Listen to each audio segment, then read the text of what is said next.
नमस्कार साथियों, आशा करता हूं कि आप सभी लोग बढ़िया होंगे। जहां तक रही अपडेट की बात, तो अपडेट तो कुछ दूंगा ही, लेकिन साथ ही साथ आज के इस वीडियो का मुख्य उद्देश्य है आप सभी के मन में चल रहे हैं तरह तरह के भ्रांतियों को तोड़ना। आप लोगों के मन में तरह तरह के भ्रम फैला दिया गया है। उन सभी भ्रमों को मैं तोड़ने का कोशिश कर रहा हूं।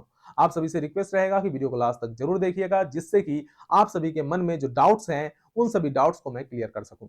सबसे पहली बात तो यह है कि आप लोग जो हैं वो एक कहानी सुने होंगे जिसमें कहा जाता है कि एक ग्लास था जिसमें आधा पानी भरा हुआ था और आधा खाली था। कुछ लोग ग्लास को आधा भरा हुआ कह रहे थे, कुछ लोग ग्लास को आधा खाली बोल रहे थे। वही कहानी अभी हमारे साथ चल रहा है। आप लोग 1,30,000 वाला संख्या को नहीं देख रहे हैं और आप लोग 60,000 वाले को देख रहे हैं।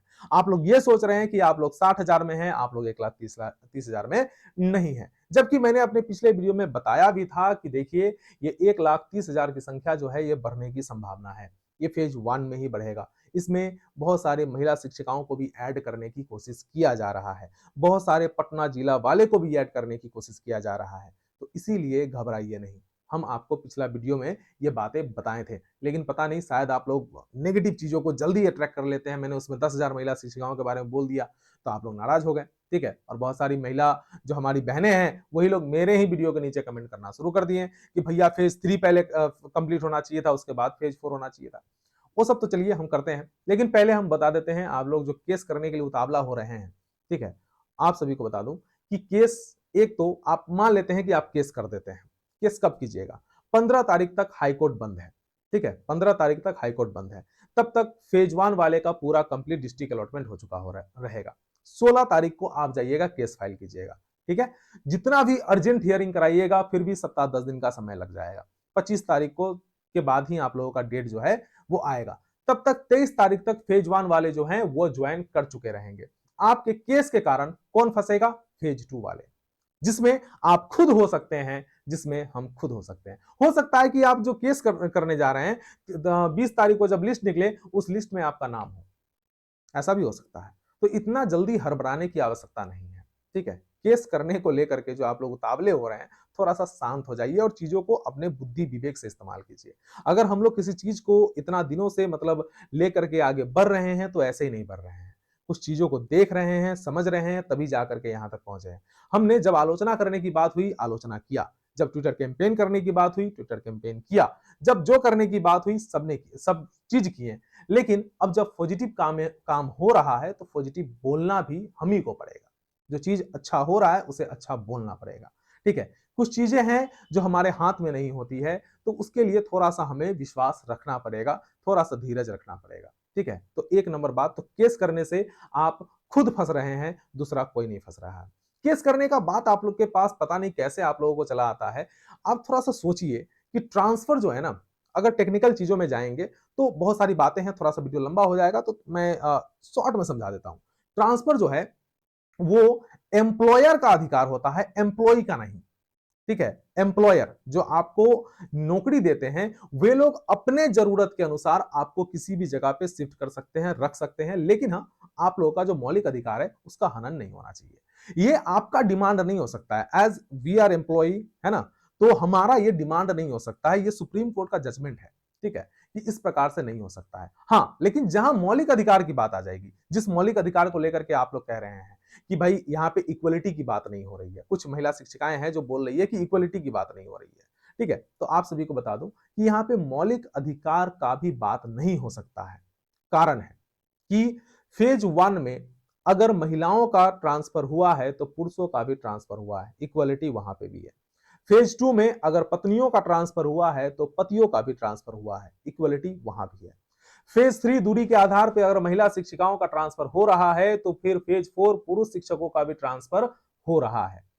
जितना महिला शिक्षिकाओं को एडजस्ट किया जा सकता था उतना को किया गया, जितना पुरुष शिक्षकों को एडजस्ट किया जा सकता है उतना को किया जाएगा।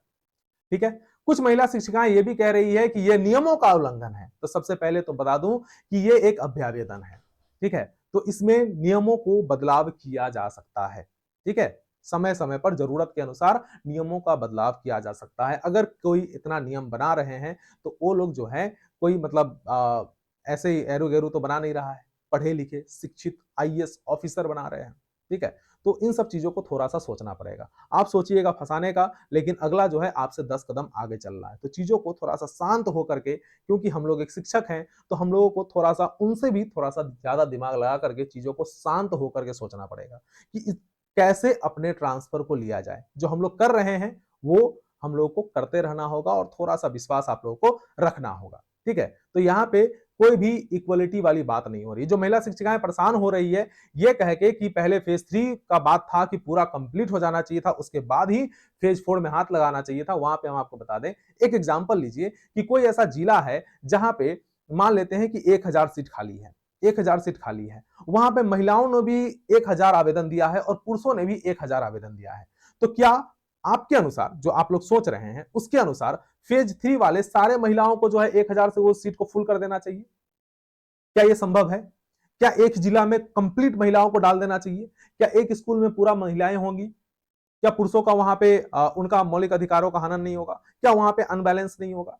तो जितना महिला जाएंगी उतना ही पुरुषों का भी अधिकार बनता है, पुरुषों को भी वहां पे जाना होगा।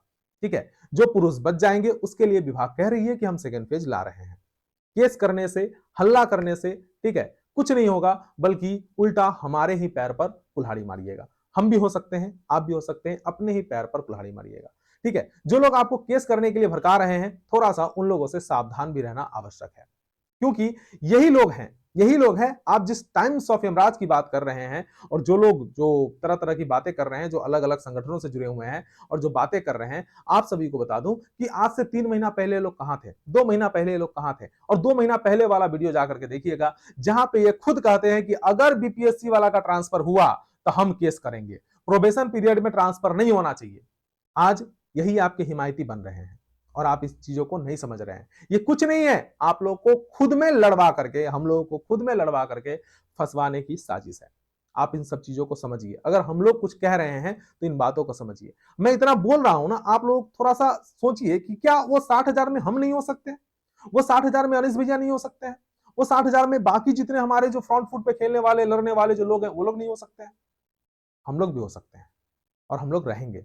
और मान लिए कि वो 60,000 में हम नहीं है, मान लिए कि हम 1,30,000 में ही है, जबकि हम बोल रहे हैं कि बहुत सारे चीजें बदलने वाली है, बहुत सारे चीजें इस प्रक्रिया में, बहुत सारे चीजें बदलेगी।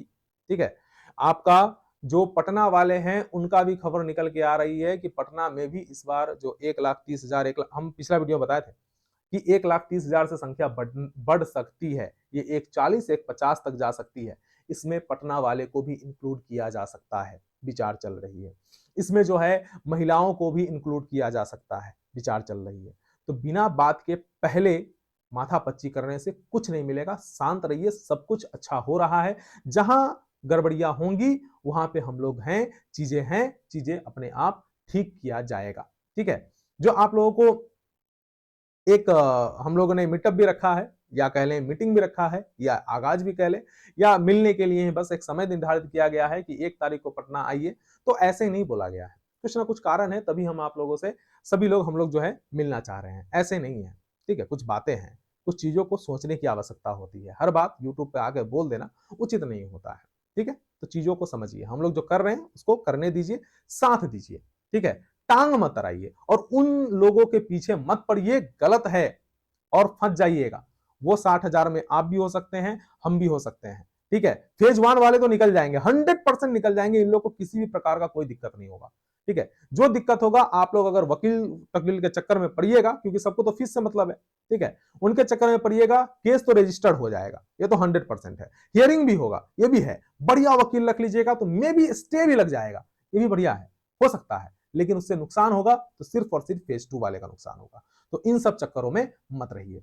जो लोग ये कह रहे हैं कि सर पहले अंतर जिला की बात हो रही थी तो अब सेम जिला वाली बात क्यों हो गई, तो हाँ, ये थोड़ा सा मतलब चीजें हैं जहां पे प्रॉब्लम है। देखिए, फेज 1 में भी सेम जिला में भी बहुत लोग थे जो परेशान थे, 100-100 किलोमीटर दूर थे। बहुत हमारे दिव्यांग भाई बहन थे जो बहुत ज्यादा परेशान थे, बहुत लोग थे जो बीमार थे, बहुत ही हालत खराब था। ऐसी बात नहीं है कि फेज 1 वाले सेम जिला वाले को आवश्यकता नहीं थी, उन लोगों को भी आवश्यकता थी। जो बातें आप लोग सोच रहे हैं कि पूरा का पूरा जो है सेम जिला वाले का स्थानांतरण कर दिया जाएगा 1,30,000 में, वही लोगों का ज्यादा संख्या है, तो हाँ, संख्या ज्यादा उन लोगों का है, लेकिन सारे सेम जिला वाले का भी स्थानांतरण नहीं होने जा रहा है। इस बात को आप लोग लिख करके रख लीजिए। बहुत सारे सेम जिला वाले का स्थानांतरण नहीं होगा और इसमें बहुत सारे अदर जिला वाले को इंक्लूड किया जाएगा। जो कुछ लोग बच जाएंगे उनको फेज 2 में भी इंक्लूड किया जाएगा और फेज 2 बहुत जल्द स्टार्ट होगा। हमने कहा ना आपको कि जून में ही बहुत सारे चीजें जो हैं वो चेंजेस होने को संभावना है, बहुत सारी चीजें में बदलाव किया जाएगा। हम इस वीडियो के माध्यम से मतलब हर चीज के बीच में कुछ ना कुछ आप लोगों को अपडेट जरूर दिए होंगे।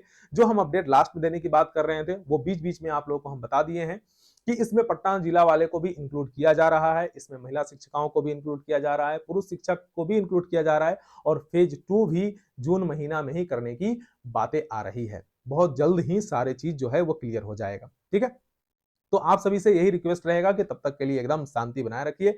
और एक बात है, जो लोग परेशान हो रहे हैं कि सर योर क्या है वो एप्लीकेशन इज इन प्रोग्रेस जो दिखा रहा है सर अंतर जिला वाले का, तो ये इसका क्या मतलब समझूं, तो आप लोगों को बता दूं कि इसका कुछ मतलब नहीं समझिए। ये बस आपको ये बता दिया गया है कि काम चल रही है, तो आपको भी मालूम है काम चल रही है, हमें भी मालूम है काम चल रही है। ठीक है, तो वही सी चीज बताई गई है। जो सेम जिला वाले हैं उनको बोला जा रहा है कि your allotted district is your same district, therefore consent is not required. ठीक है, तो आप लोग भी घबराने की बात नहीं है, वो भी आप लोगों के लिए वो मैसेज आ रहा है और अंतर जिला वाले के लिए वो मैसेज आ रहा है। ये सभी चीज जो है क्लियर कब होगा, तो स्कूल अलॉटमेंट के लिए जो आप लोग बार बार परेशान हो रहे हैं, बहुत सारे ऐसे लोग हैं जो कह रहे हैं कि स्कूल अलॉटमेंट दिखा दे, तो स्कूल अलॉटमेंट अभी आपको नहीं दिखाएगा। स्कूल अलॉटमेंट सबका एक साथ 20 जून को दिखाएगा, लिख के रख लीजिए, सबका एक साथ 20 जून को स्कूल अलॉटमेंट दिखाएगा। तो बीच में आप लोग जिन लोगों का भी डिस्ट्रिक्ट अलॉटमेंट हो चुका है वे लोग स्कूल अलॉटमेंट के लिए परेशान मत होइए। पटना जिला की जहां तक बात है कि पटना जिला में जो फेज 1 में और फेज 2 में जिन लोगों को भी पटना डिस्ट्रिक्ट मिल चुका था उन लोगों का स्कूल अलॉटमेंट हो रहा है। ठीक है, पटना कंप्लीट पटना होल्ड में नहीं है, उन लोगों का स्कूल अलॉटमेंट हो रहा है। ठीक है, यह हो गया पटना जिला पर अपडेट। अब जो फेज 2 में अगर आप लोगों को यहाँ पे एडिट करने का मौका मिलेगा, तो आप सभी से हाथ जोड़कर जितने भी अंतर जिला सॉरी अदर स्टेट वाले लोग हैं उनसे भी हमारा रिक्वेस्ट रहेगा कि आप लोग जो है थोड़ा सा दिमाग लगाइएगा और क्या कीजिएगा कि जो अलग अलग जगहों पे चाहिएगा कि पटना थोड़ा सा पटना वालों के लिए छोड़ दिया जाए, क्योंकि वहां के जो जिला के लोग हैं, महिलाएं हैं, उन लोगों को पुरुष हैं, उन लोगों को वहां पे प्राथमिकता मिलना चाहिए, जहां तक हमारी अपना जो समझ कहता है उसके अनुसार।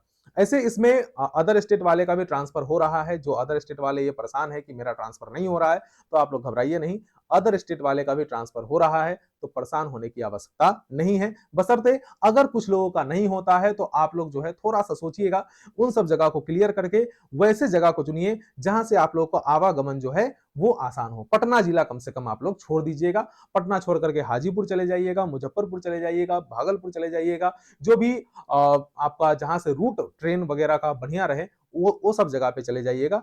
बस इतना ही आप सभी से रिक्वेस्ट रहेगा। चलिए, आज जो भी था आप लोगों को मैंने समझाने का कोशिश किया है। अगर पता चला कि अभी फिर भी नहीं समझिएगा तो फिर हम कोशिश करेंगे, हम समझा ही सकते हैं, उससे ज्यादा तो हम कुछ कर नहीं सकते हैं। वैसे बात बाकी आप लोग खुद समझदार है, बुद्धिजीवी है, आप लोग चीजों को बहुत बढ़िया तरीके से समझते हैं।